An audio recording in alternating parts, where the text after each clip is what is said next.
नमस्कार दोस्तों, मैं नवीन लांबा। आप सभी का स्वागत है आपके अपने YouTube चैनल जीके भाई नवीन लांबा में। जैसे कि आज आप देख रहे हो कि हरियाणा की राजनीति में बहुत बड़ा हलचल चल रहा है। सभी की सभी कैबिनेट ने इस्तीफा दे दिया है। जेजेपी और बीजेपी का गठबंधन भी टूट चुका है। उसके पीछे की वजह क्या है? चलो ठीक है, गठबंधन तो टूटा, लेकिन मनोहर लाल खट्टर ने इस्तीफा क्यों दिया, उसके पीछे भी हम वजह जानने की कोशिश करेंगे। और जैसे ही अब नया सीएम आएगा तो अपने आने वाली जो वैकेंसी है उन पर क्या असर होगा और नेक्स्ट सीटी कब होगा। सबसे पहले हम बात करते हैं कि जो हमारे पास में गठबंधन टूटा है, हाल फिलहाल में एक चीज ट्रेंडिंग में चल रही है कि क्या है, वो आपको पता ही होगा कि हरियाणा का पहला अग्निवीर 4.5 साल बाद हुआ रिटायरमेंट, दुष्यंत चौटाला।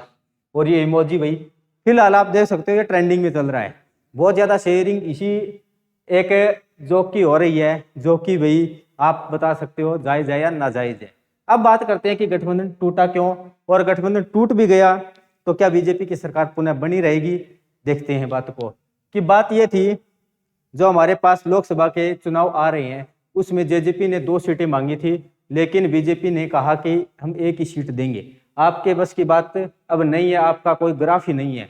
जो 2 सीटें थी, जजपा कौन सी सीटें मांग रही थी? एक तो हिसार की, भिवानी और महेंद्रगढ़ की, क्योंकि हिसार से पहले दुष्यंत चौटाला खुद सांसद रहे हैं और भिवानी और महेंद्रगढ़ से अभय सिंह चौटाला रहे हैं। यानी कि ये पुराने ग्राफ का अब फायदा उठाना चाह रहे थे, लेकिन बीजेपी ने साफ साफ मना कर दिया कि आपका कोई ग्राफ है ही नहीं, आप बिल्कुल जीरो हो। ये हमारे पास में गठबंधन न समझते हुए हम कह सकते हैं कि एक प्रकार से एक लठबंधन था, यानी कि जबरदस्ती ही था।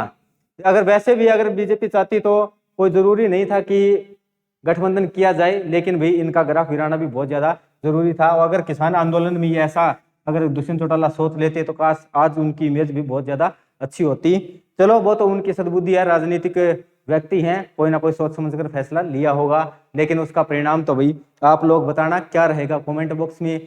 और अब बात करते हैं थोड़ा सा कि जो हमारे पास में सरकार से गठबंधन टूटा है तो बीजेपी की सरकार ही रहेगी, क्यों रहेगी उसके बारे में देखते हैं। और जैसे नया सीएम आएगा तो भी सीईटी पर क्या प्रभाव पड़ेगा। सबसे पहले हम बात करना चाहते हैं कि जो 2019 के इलेक्शन हुए थे उस समय बीजेपी के पास में थे 40 एमएलए, कांग्रेस के पास में थे 31, जेजेपी के पास में थे 10, और एक आईएनएलडी, एक अलोपा और 7 इंडिपेंडेंट। तो ये 40, 10, 1-2 आजाद, यानी कि लगभग आजाद इन्हीं के फेवर में थे, रणजीत सिंह चौटाला वगैरह। यानी कि ये कुल मिलाकर हमारे पास में 50+ एमएलए बन रहे थे, 50+ एमएलए आरामदारी से, और सरकार चली भी।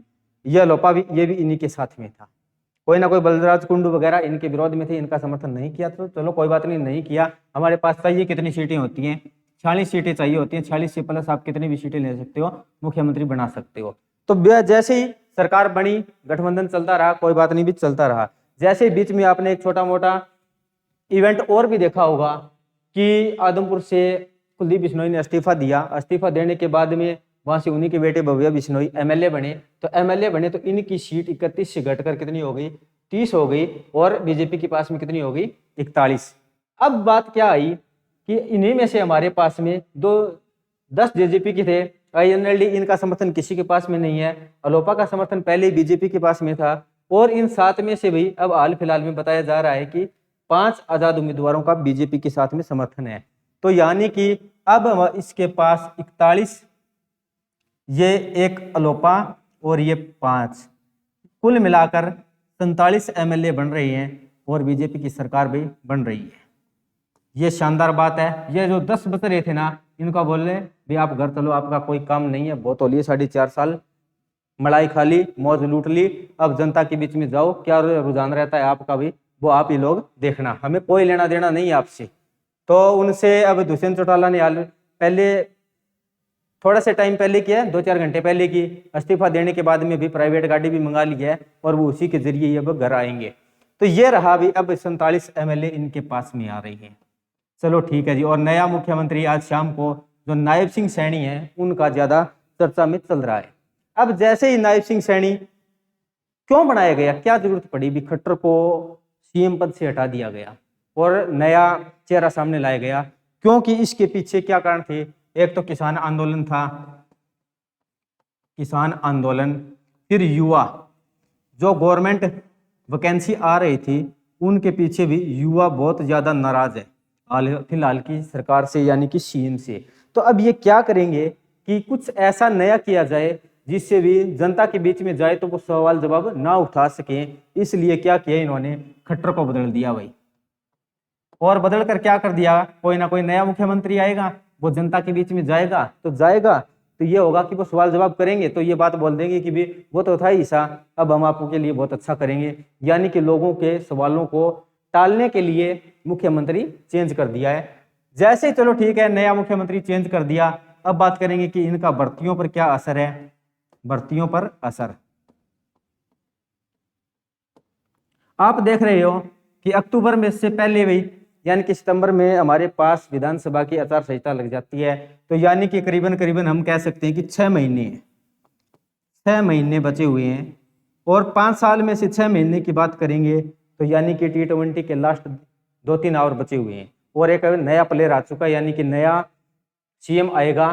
तो जैसे नया सीएम आएगा तो क्या होगा भाई, धड़ल्ले से भी कुछ हमारे पास में मैच चेंजिंग पारी होगी, यानी कि सरकार चेंजिंग पारी जरूर खेलने की कोशिश करेगी। और सरकार का जरिया क्या रहता है कि जो वैकेंसियां होती हैं उन्हीं के नाम पर वोट मांगे जाते हैं कि ना पर्ची ना खर्ची। तो अब उसी बात को ध्यान में रखते हुए भी नेक्स्ट सीटी की जल्द ही घोषणा होने वाली है, जहां तक सूत्रों के हवाले से भी खबर आ रही है कि भर्तियों के अकॉर्डिंग देखते हुए, और उसी के बेस के ऊपर जो नेक्स्ट सीटी होने वाला है तो नया ग्रुप सी की भी वैकेंसियां आई जा रही हैं। लगभग भी बहुत सारी वैकेंसियां बता रही हैं।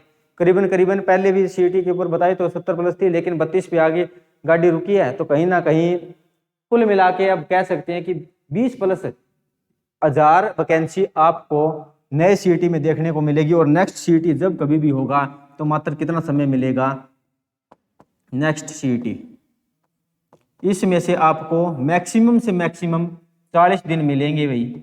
40 दिन, यानी कि फार्म भरने स्टार्ट कर दिए। जैसे ही फार्म पूरे हुए 20 दिनों के बीच में, तो 10 दिन के बीच में थोड़ा सा सेंटर वगैरह बनाए जाएंगे और आपको नेक्स्ट 1 वीक पहले या 4 दिन पहले हाथ में एडमिट कार्ड थमा दिया जाएगा कि आप एग्जाम देने आ जाइए। तो अगर आप नेक्स्ट सीटी से संबंधित आपको थोड़ा सा और रिव्यू बता देना चाहता हूँ कि उसकी पहले वाले की वैलिडिटी कितनी बताई गई है कि 3 साल के लिए बताई गई है, और उसको अभी हाल फिलहाल 1.5 साल हुआ है।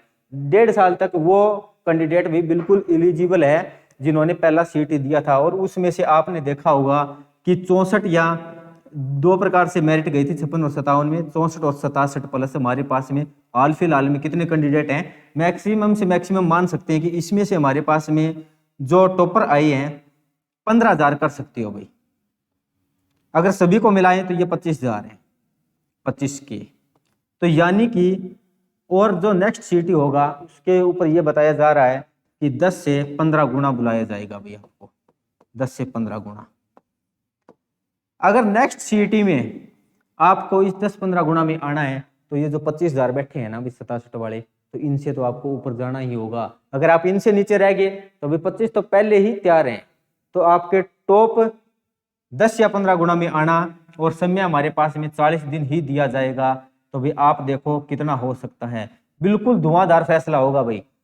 जैसे कि पिछली बार सरकार में 18-19 में वैकेंसी देखने को मिली थी, बिल्कुल फेयर देखने को मिली थी। ये कहीं ना कहीं भी जेजेपी का ही कहीं हाथ सुनने में आ रहा है कि जो भर्तियां डिले हो रही है इन्हीं का ही कारण है। तो भाई नेक्स्ट सीटी को ध्यान में रखते हुए अपने पास जो सब्जेक्ट हैं जिनमें हमें नंबर नहीं करने चाहिए उन्हीं पर भाई अभी से आप मेहनत करना स्टार्ट कीजिए। और अपने चैनल पर भाई हरियाणा जीके की बिल्कुल लेटेस्ट पैटर्न पर आप कहीं ऐसी हरियाणा जीके आपको मिले, और ज्योग्राफी और वर्ल्ड ज्योग्राफी दोनों की दोनों मिल रही है भाई, तो आप लोग उनका भरपूर फायदा उठाइए। अगर ऐसा कंटेंट आपको कहीं मिलता है तो वो भी बताइए। और आज की जो सरकार है इसका चेंजिंग से क्या प्रभाव पड़ेगा भाई, कमेंट बॉक्स में आप लोग अपनी राय जरूर दीजिए। और चैनल को ज़्यादा से ज़्यादा सब्सक्राइब कीजिए, वीडियो को शेयर कीजिए। थैंक यू, जय हिंद, जय भारत।